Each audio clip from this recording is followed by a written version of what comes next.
avant même de te façonner dans le sein de ta mère, je te connaissais. Avant que tu viennes au jour, je t'ai consacré. Le récit de la vocation du prophète Jérémie nous enracine dans l'histoire, dans le temps avant notre temps, dans le temps qui nous précède, le temps de l'avant même.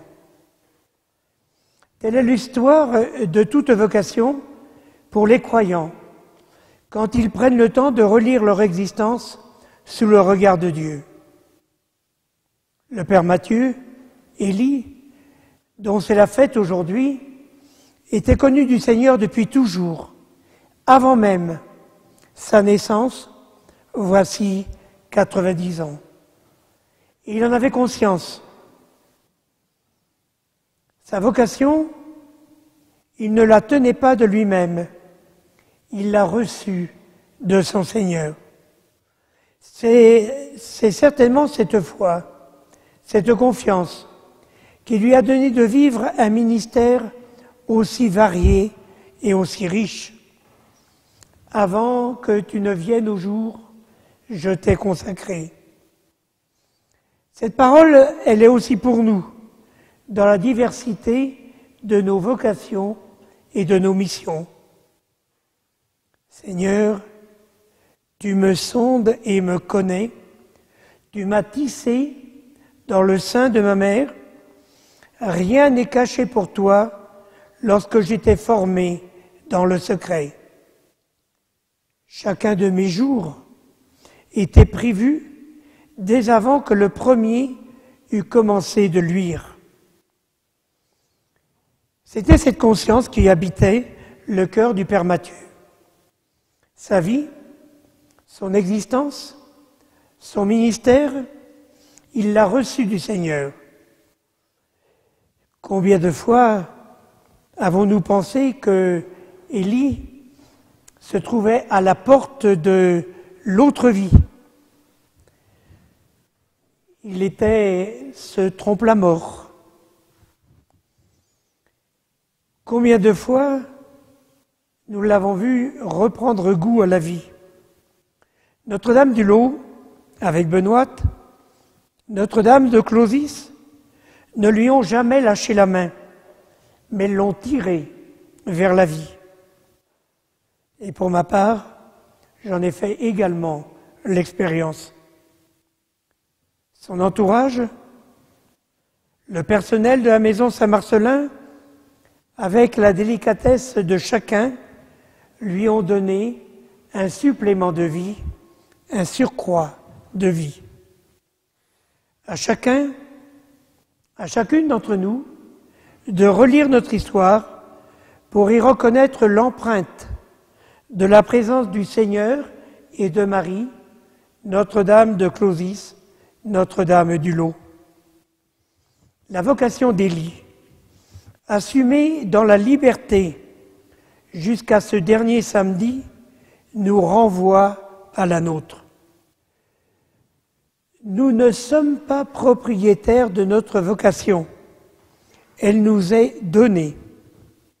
Pour Élie, une vocation d'homme enracinée dans l'humanité, à Saint-Véran, au cœur des paroisses avec qui il a cheminé, une vocation de prêtre dans la diversité des missions qui lui ont été confiées, une vocation vécue dans la souffrance physique et morale, une vocation vécue dans une confiance indéfectible de chaque jour, une vocation accomplie et assumée grâce à la présence et au soutien de vous les amis, de vous la famille, de toi Vincent, son filleul, de ses confrères et de tout le personnel qui l'a entouré. Une vie consacrée au semail. Il n'a jamais cessé de semer dans une terre déjà travaillée, comme il le reconnaissait, par ses prédécesseurs. Une terre aride parfois, une terre où les ronces cherchent à envahir? C'est à nous de semer dans toutes les natures du sol, dans le cœur de chacun, des cœurs d'excellentes pâtes humaines, de simplicité sans détour, des cœurs qui ne demandent qu'à aimer, à pardonner. Il a été ministre du pardon, de la miséricorde, ce pardon et cette miséricorde du Père qui ne juge pas, ne condamne pas, mais qui ouvre à un avenir. Ministre de l'Eucharistie, il invitait à l'action de grâce au nom du Seigneur Jésus-Christ. En cela, son coin de paradis de Saint-Véran l'a ouvert à la beauté, à la providence du Seigneur, à la grandeur des relations familiales et fraternelles. Par Élie, le Seigneur a semé dans notre cœur des grains d'amour, de miséricorde, de paix, de confiance. À nous aujourd'hui d'en faire la récolte. Élie, c'est toi qui m'as accueilli dans ce diocèse de Gap et d'Embrun, voici 28 ans. Élie, voisin à la maison diocésaine, j'avais beaucoup de bonheur à passer quelque temps à tes côtés. Ton sourire m'accueillait toujours. Élie, merci. Que grâce à toi, la vocation que le Seigneur nous a confiée germe et grandisse.